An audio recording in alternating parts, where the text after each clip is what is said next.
9 ദിവസത്തെ വിപുലമായ പരിപാടികളാണ് പന്തിഭോജനത്തിന്റെ 100ാം വാർഷികത്തിന്റെ ഭാഗമായി ലളിതകലാ അക്കാദമി സംഘടിപ്പിക്കുന്നത്. എഴുത്തുകാരനും സാഹിത്യ അക്കാദമി ചെയർമാനുമായ വൈശാഖൻ പരിപാടി ഉദ്ഘാടനം ചെയ്തു. അതുകൊണ്ടാണ് ഞാൻ പറഞ്ഞ വീട്ടിൽ നിന്നും തുടങ്ങുന്ന രോഗമാണ് ജാതി എന്ന്. പൊള്ള മനുഷ്യരുടെ കവചമാണ് ജാതി.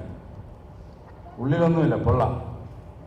ആ പൊള്ളയ്ക്ക് ഒരു ഐഡന്റിറ്റി ഉണ്ടാക്കാൻ, ഐഡന്റിറ്റി ഉള്ളിൽ നിന്ന് വരേണ്ടതാണ്.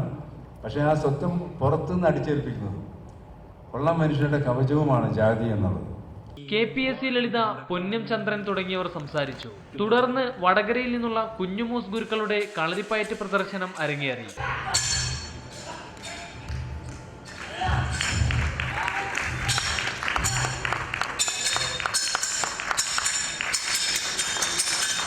ചിത്രകലാ ക്യാമ്പ്, കലാ സാംസ്കാരിക പരിപാടികൾ എന്നിവയും തുടർന്നുള്ള ദിവസങ്ങളിൽ നടക്കും.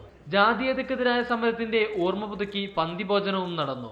വിഭവസമൃദ്ധമായ ഭക്ഷണത്തിന് ശേഷമാണ് വിശിഷ്ടാതിഥികൾ ഉൾപ്പെടെയുള്ളവർ മടങ്ങിയത്. റിപ്പോർട്ടർ, തൃശൂർ.